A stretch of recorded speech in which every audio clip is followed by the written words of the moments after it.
यह कर्म भूमि है। सबसे पहले कि धरती को कर्म भूमि कहा गया है। जो लोग आते हैं कर्म से पहले जुड़ते हैं, कर्म से जुड़ते हैं, कर्म ही पूजा है।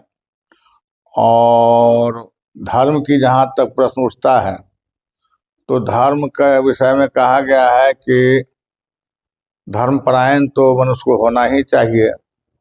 जहाँ धर्मपरायण लोग हैं वहाँ रिद्धि सिद्धि, सुख और समृद्धि सब प्रकार के बिना बुलाए हुए आने लगता है।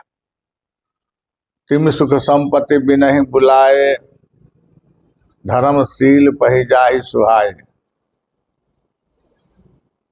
लोग दिन रात मेहनत कर रहा है, अर्थात वो लगनशील है, परिश्रमी है, फिर भी सही न उसका भोजन मिल पाता है, न सही कपड़ा पहन पाता है, न सही मकान उसको रहने के लिए मिल रहा है, न सही उसको विधि व्यवस्था मिल रहा है। क्योंकि जब तक धर्म में आस्था नहीं रखेगा, धर्म में विश्वास नहीं करेगा, तो कर्म से कुछ होने जाने वाला भी नहीं है। कर्म करने वाले लोग जो है कर्म करते करते करते करते करते दुनिया से चले जाते हैं। कि यहाँ पर कहा गया है कि जहाँ कर्म है तो कर्म भी माननीय है, धर्म भी अपने जगह पर माननीय है, सेवा भी माननीय है, पूजा भी माननीय है, और ज्ञान वैराग भी अपने जगह पर महत्वपूर्ण है। तो कोवर छोट कहती अपराधु, सुनि गुनु भेद सुसामझे साधु। कौन छोटा है या कौन बड़ा है ये कहना तो मुश्किल है लोगों को। यहाँ यदि धर्म में परायण होकर के रह जाए, कर्म न करे, फिर भी काम नहीं चल सकता है।